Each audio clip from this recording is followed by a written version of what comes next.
Hey everyone! Today we're talking about the Pride of Barbados, or how we call it here, the Mexican birds of paradise. If you haven't met yet, I'm Stefan, the guy with the weird German accent. Native to the tropical regions of the Americas, the Pride of Barbados is a symbol of beauty and resilience. Its fiery blooms are reminiscent of a bird in flight, hence its alternative name. It typically grows between 6 to 8 feet, but it can reach up to 12 feet in ideal conditions. The flowers are vibrant red and yellow with long red stamens, blooming throughout the year in tropical climates. The leaves are feathery, fern-like and green, providing a beautiful contrast to its bright flowers. It prefers full sun and is drought tolerant once established. Soil conditions. The birds of paradise prefers well-draining soil, but is adaptable to various soil types. It's attracting a lot of pollinators, as you can see.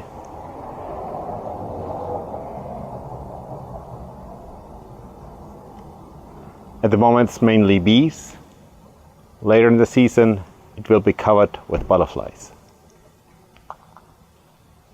They will form these seed pods.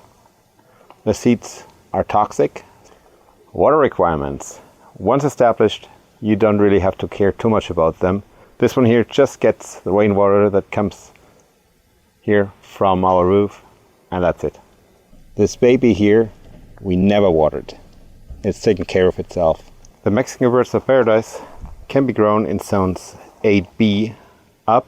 If you got frost, it will typically die back, but that's not a problem at all because you just give it a nice cut in the wintertime, and around April it will start to grow again. It's probably one of the latest plants that will come back in your yard, but they're so fast growing that they will keep up with the rest of your plants.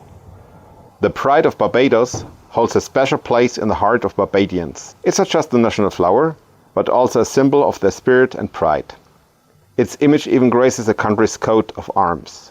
Whether you call it the Pride of Barbados or the Mexican birds of paradise, this plant is a testament to nature's beauty. If you like this video, please give it a thumbs up and don't forget to subscribe and hit the bell so you get notified when I have some new content for you. Thanks for watching. See you the next time.